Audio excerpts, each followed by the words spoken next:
Hello, everyone. Welcome to What's Up Wednesday. You're probably used to seeing Brent Knight on What's Up Wednesday, so let me introduce myself.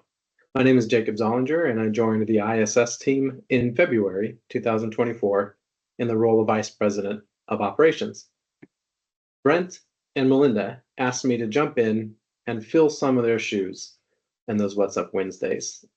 And I've put some thought together as to what I might be able to talk about that will add value to folks that watch these on a regular basis. And ISS is a career-oriented organization, as many of you know. After talking to some of the folks in my network that I've crossed paths with and heard what they've had to say about what they're interested in hearing, I've got a series of What's Up Wednesdays for you, where we'll talk a little bit about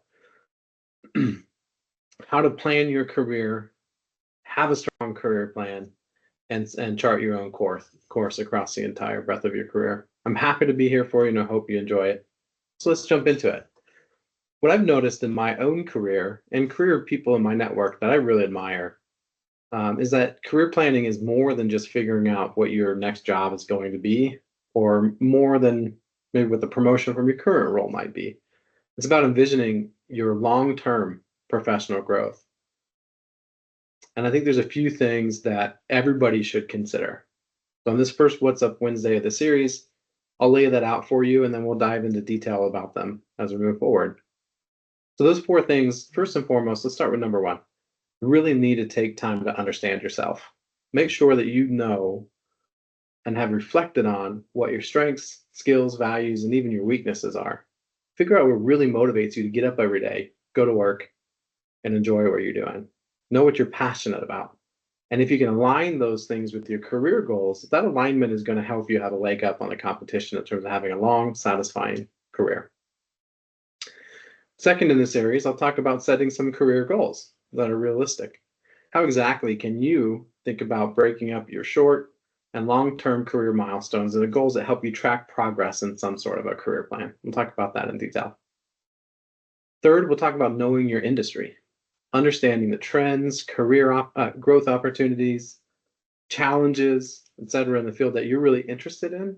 Building your career around that and being informed as to what's going on is going to help you stay ahead of the changes and prepare for shifts in the marketplace that really impact your profession. Lastly, I'll save my favorite part of this for last, and that's network, network, and network, and do more of it. But more importantly, not just networking for the sake of expanding your network. Make sure you've got some mentors in your network that can help you navigate all of this and help you chart the landscape of your profession. For today, though, I want to leave you with one thing, and this is probably the most important overarching message of this What's Up Wednesday series, and that's keep an open mind and be flexible. Careers are not linear. For example, Kim Altum is a mentor of mine, and for a short while, she was my boss when I was employed at BSI. At one point, when we were talking about it, it was even actually in an annual review, but we were talking about my career progression and where I was going to go next with BSI. She encouraged me to make sure I kept an open mind and remember that career path is not always about immediate upward trajectory. Sometimes we move laterally. Sometimes we take a step back or a perceived step back in what our career is. And sometimes we move forward. Right? And the important thing about that is really to make sure that as you're making decisions about your own career, make sure that whatever move you're making, forward, to the side, or back, it's supporting those long-term goals that we're talking about, and that you're really keeping an open mind as you're moving through those things. That's the one message I want to leave you with today. Careers are not linear. Keep an open mind and be remarkably curious about opportunities that present themselves in front of you every step of your journey. I hope you enjoy the series that's coming up, starting with this one, and I'll see you soon on the next What's Up Wednesday.